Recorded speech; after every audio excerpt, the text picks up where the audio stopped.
Structure of personality. The structure of personality refers to its basic units or building blocks.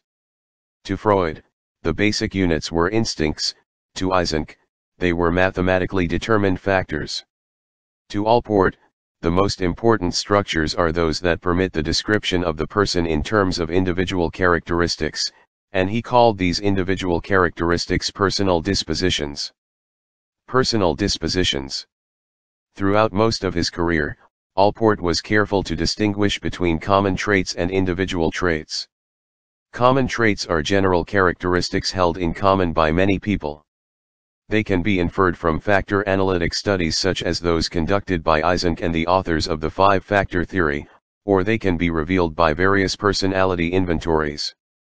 Common traits provide the means by which people within a given culture can be compared to one another.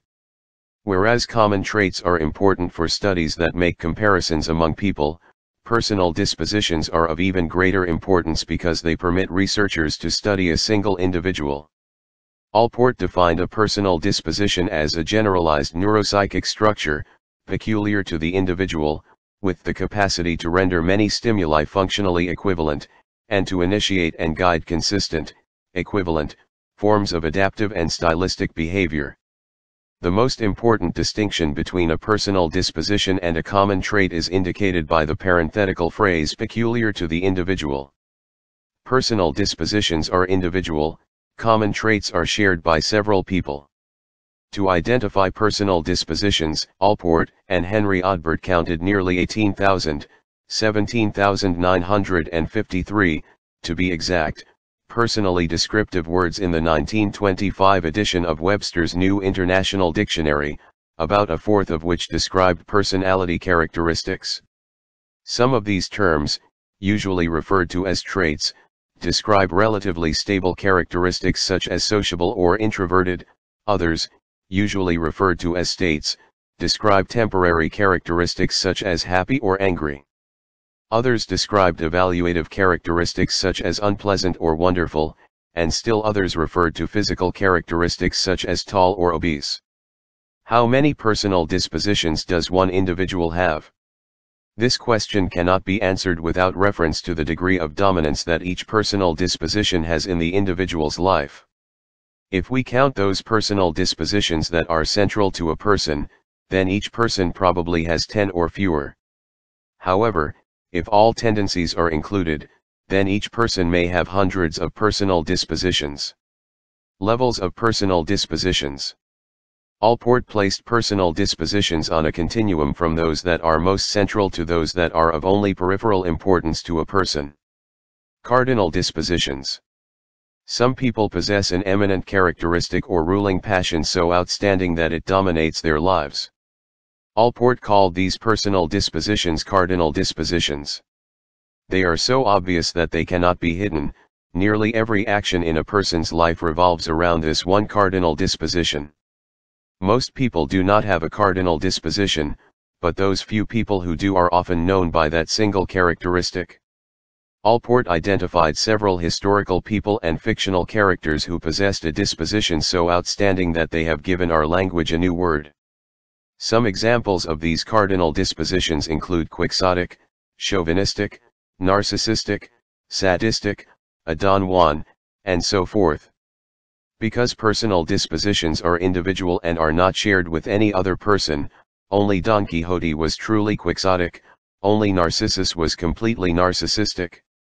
Only the Marquis de Sade possessed the cardinal disposition of sadism. When these names are used to describe characteristics in others, they become common traits.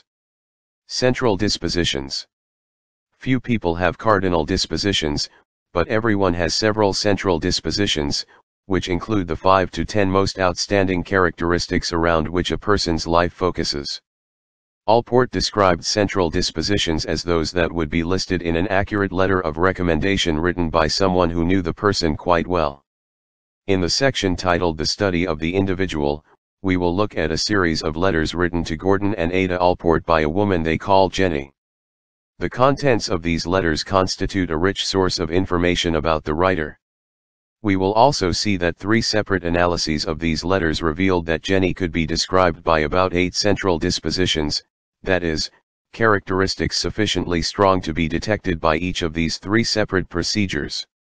Similarly, most people, Allport believed, have 5 to 10 central dispositions that their friends and close acquaintances would agree are descriptive of that person. Secondary dispositions. Less conspicuous but far greater in number than central dispositions are the secondary dispositions. Everyone has many secondary dispositions that are not central to the personality yet occur with some regularity and are responsible for much of one's specific behaviors. The three levels of personal dispositions are, of course, arbitrary points on a continuous scale from most appropriate to least appropriate. Cardinal dispositions, which are exceedingly prominent in a person, shade into central dispositions, which are less dominating but nevertheless mark the person as unique. Central dispositions, which guide much of a person's adaptive and stylistic behavior, blend into secondary dispositions, which are less descriptive of that individual. We cannot say, however, that one person's secondary dispositions are less intense than another person's central dispositions. Inter-person comparisons are inappropriate to personal dispositions, and any attempt to make such comparison transforms the personal dispositions into common traits. Motivational and stylistic dispositions. All personal dispositions are dynamic in the sense that they have motivational power. Nevertheless, some are much more strongly felt than others, and Allport called these intensely experienced dispositions motivational dispositions. These strongly felt dispositions receive their motivation from basic needs and drives. Allport referred to personal dispositions that are less intensely experienced as stylistic dispositions, even though these dispositions possess some motivational power. Stylistic dispositions guide action, whereas motivational dispositions initiate action. An example of a stylistic disposition might be neat and impeccable personal appearance. People are motivated to dress because of a basic need to stay warm, but the manner in which they attire themselves is determined by their stylistic personal dispositions. Motivational dispositions are somewhat similar to Maslow's concept of coping behavior, whereas stylistic dispositions are similar to Maslow's idea of expressive behavior. Unlike Maslow, who drew a clear line between coping and expressive behaviors, Allport saw no distinct division between motivational and stylistic personal dispositions. Although some dispositions are clearly stylistic, others are obviously based on a strongly felt need and are thus motivational. Politeness, for example, is a stylistic disposition, whereas eating is more motivational. How people eat, their style, depends at least partially on how hungry they are, but it also depends on the strength of their stylistic dispositions. A usually polite but hungry person may forego manners while eating alone, but if the politeness disposition is strong enough and if others are present, then the famished person may eat with etiquette and courtesy despite being famished. Proprium. Whether motivational or stylistic, some personal dispositions are close to the core of personality, whereas others are more on the periphery. Those that are at the center of personality are experienced by the person as being an important part of self. They are characteristics that an individual refers to in such terms as that is me or this is mine. All characteristics that are peculiarly mine belong to the proprium. Allport used the term proprium to refer to those behaviors and characteristics that people regard as warm, central, and important in their lives. The proprium is not the whole personality, because many characteristics and behaviors of a person are not warm and central, rather, they exist on the periphery of personality. These non-propriate behaviors include, 1. Basic drives and needs that are ordinarily met and satisfied without much difficulty, 2. Tribal customs such as wearing clothes, saying hello to people, and driving on the right side of the road, and 3.